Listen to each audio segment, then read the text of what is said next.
YouTube, what's going on? This is Redline Revs, welcome back. We're going to be putting on these Mtec drilled and grooved brake discs and these Brembo brake pads from my Seat Leon Cupra R today. First video in a while. I've had a lot going on. I ended up selling the Golf. Just as a very quick update, the 2011 2-litre Golf GT TDI that we had, and this is now the main daily driver. I've also had my second baby boy, a healthy boy, alhamdulillah, so looking for a bigger estate car as well, but we will be keeping the Cupra R, and that will still be a project that I'm working on, as well as getting something new. So just getting these brakes on the car today, as it really needs them. Discs are pretty much warped. And the pads as well are pretty much gone as well. So the brake wear indicators come on the dashboard. Now I've ordered some brakes here from Mtec, and these are drilled and grooved. And actually what I ordered was dimpled and grooved, because the drilled ones, you know, if you're using the car for like sort of heavy or hard track use, when they get hot and sort of expand and contract, there is a tendency for these for cracks to appear around the holes. I mean, you know, I'll probably be using it at most for fast road use, so hopefully that won't be a problem. It is a little bit annoying, Mtec, that you ended up sending me something other than what you'd advertised and what I'd ordered, so that is a bit annoying. These cost me £280. Front and rear discs with the Brembo pads as well, and they're coated. A few years ago I did a review of Mtec discs on my, I think it was my diesel FR, and back then I didn't get them coated, and I was kind of annoyed that they rusted so quickly and were showing signs of rust literally within days of putting them on, and people kind of slated me at the time for sort of dissing them for that, because they weren't coated, and I think the argument I was making is that actually all manufacturers should be coating their discs as a standard. So these ones, yeah, they're coated, a little bit extra, you pay for them. I actually wanted to get the C-hook ones, so those are the ones I wanted to review for you guys, which also, like the grooves, end up cleaning the pads and things like that without making as much noise. These tend to give you a bit more of a sort of whirring, braking noise, which isn't too intrusive, and when I had it before it wasn't too bad. But anyway, that's enough talking. We're going to get these on the car. I've got my cousin here, he's going to be doing the work. Now the front brakes on these are the Brembo 4 pots, so we'll show you how to do those. So the front brakes on the Mark 1 Seat Leon Cupra R that I've got here are different to the Golf GTIs, to the A3s and the S3s, and the TTs, I think as well, because these are the only ones that have the Brembo brakes. So on those you'd have like kind of standard VW Audi brakes at the front, but the rear brakes here are the same as the VW Audi ones. I've just got the double pushchair there, so that's part of the reason why we're now looking for a bigger second car. Before you start dissing me over the wheels, yes, I know it's a long time. That will get done soon at some point, and there will be a video on that. Sorry I haven't posted much recently. Like I said, I've been busy having babies and things like that, and with work, but here I am again, and thanks for coming back. If it's your first time here, do make sure you subscribe, support the movement. This is Redline Revs, this is what we do for you. Let's get to it. Obviously, first things first, we're just going to jack the car up, make sure you're on, you know, like an even ground. We've come here to a quiet car park to do this for you today, because that's how we roll. And yeah, just jack the car up, take the wheels off, and then we'll talk to you in a bit more detail about what we're doing step by step. Redline Revs.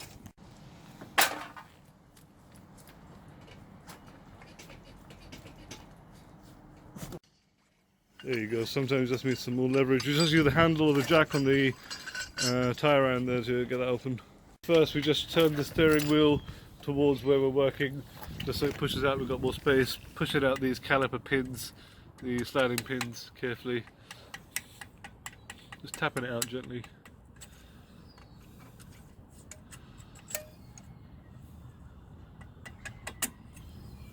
There we go. And then that clip comes off once both the pins are out. So this side, the passenger side, does have the brake wear sensor on it, which is wired up. You see that wire there.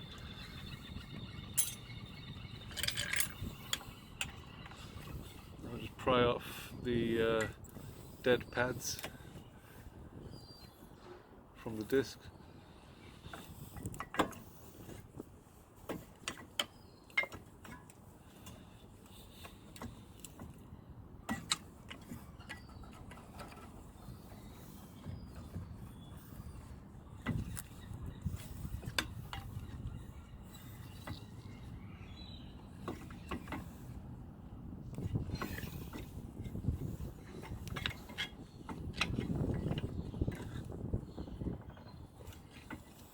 Just work your way through the pads towards the back, just prying it apart from the disc.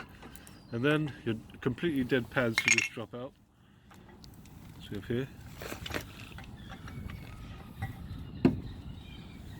And there you go.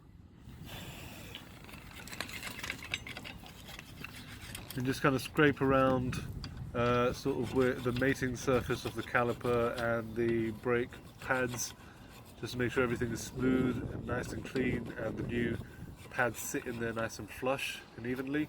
And you can use a wire brush to do this, or maybe some sandpaper, or we've just got a screwdriver here and do it lazy way. Quick time for you.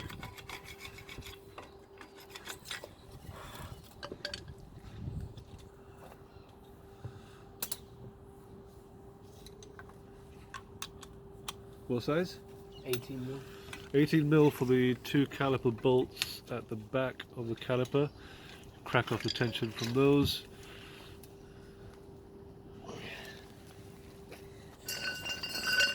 Sometimes you might want to use a bar. We're just using the bar that we've got from our jack stand for extra leverage, just to help crack some of these harder nuts. There you go. Extra torque.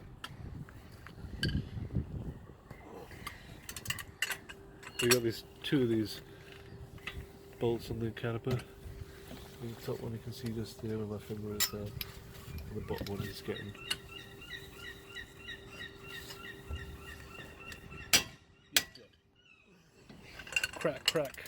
Cracking off the tension from those nuts. Yeah, that bolt is coming off nicely.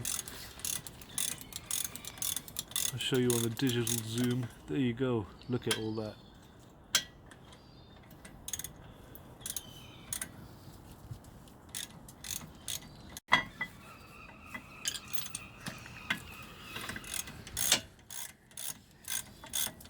Right, with these 2 off,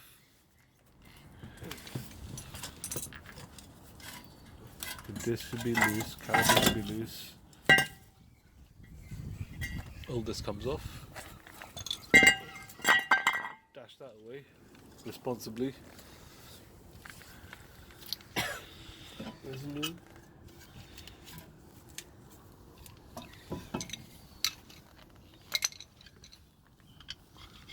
Once again, just sort of cleaning out the mating surfaces where the new pads will slide in, because when they go in fresh, obviously there's a lot of paint and coating and none of it's been worn down yet, so just got to get those mating surfaces nice and smooth.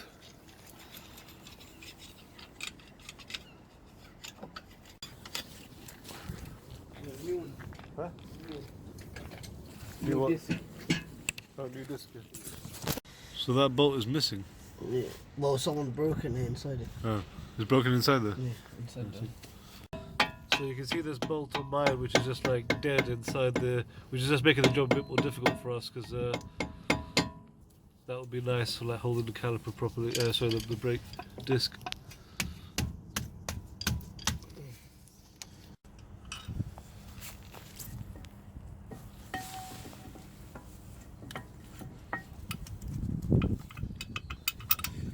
The caliper on, so getting those bolts on the other side ready in your hand. It helps if you've got 3 hands to do this job. Just tightening up those caliper bolts on the back.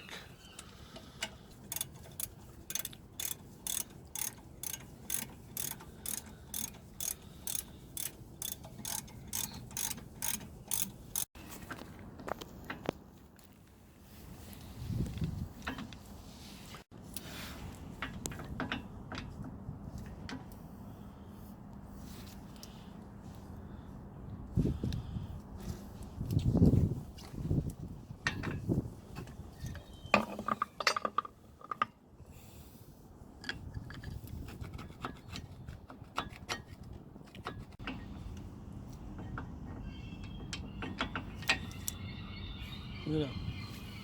Oh man, all of that extra paint.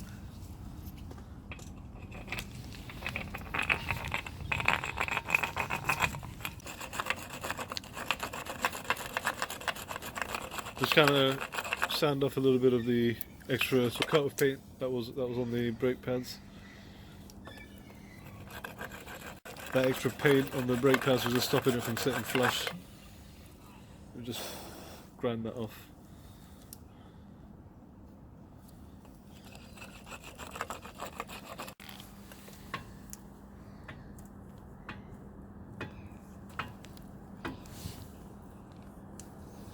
Nice, much better.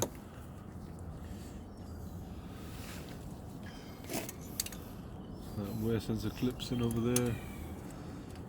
Plugs in.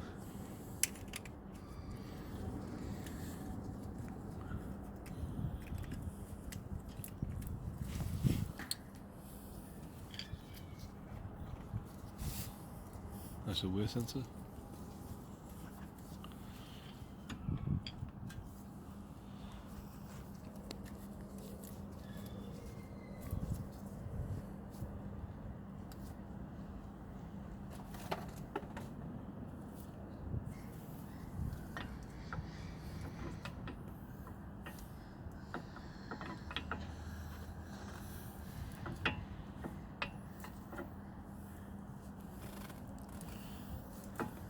You know what? It's this one. Come back there a bit. On the top it's nicely to the back, on the bottom it's a bit of a gap. Where is that?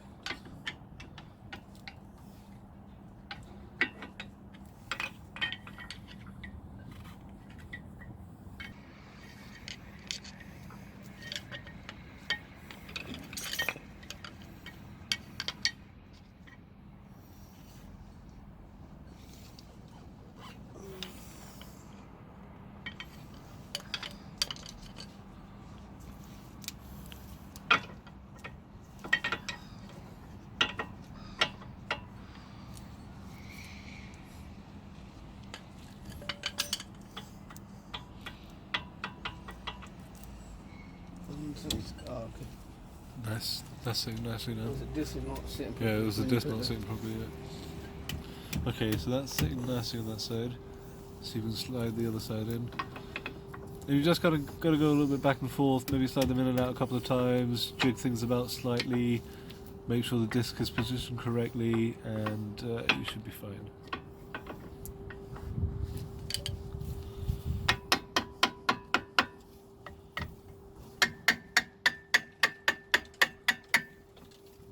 And that bolt is very important.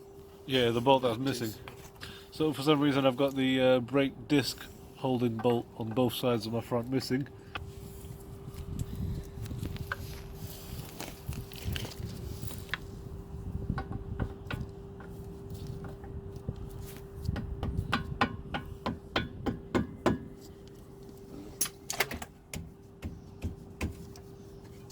So I've got both the pads in there on that side with a little bit of gentle tapping with the hammer, the mallet.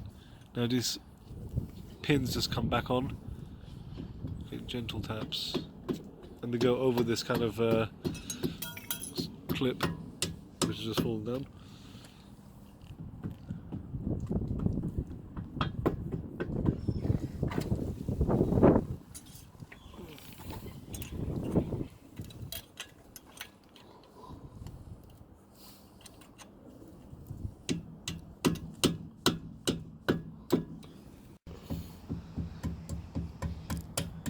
So just tap those little bolts, little sliding pins back in,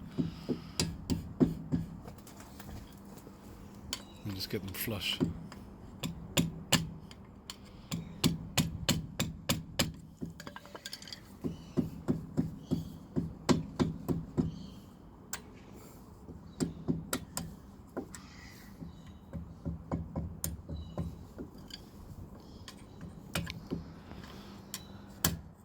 Nice.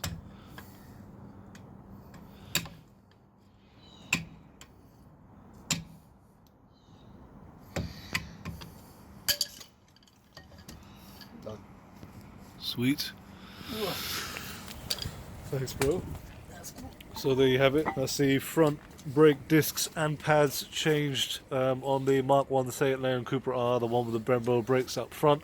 We're going to be back next time to do the rear brakes, and the rear ones are actually the same as what you'll find on like a Mark IV Golf and the Audis and things like that. So I hope you found that useful. Like I said, next week we're going to do the backs, because actually they don't really need to be done, but we're going to do them all together all in one go, and hopefully not have to deal with this again for a while. So make sure you comment, make sure you rate and subscribe, and stay tuned. Like I said, there's a lot more coming up. I've had to take a break recently because of work, because of my family growing, but I'm very much still here for you guys, and there's a lot more coming. So stay tuned and keep on showing that support. Thank you so much. Redline Revs, comment, rate, subscribe.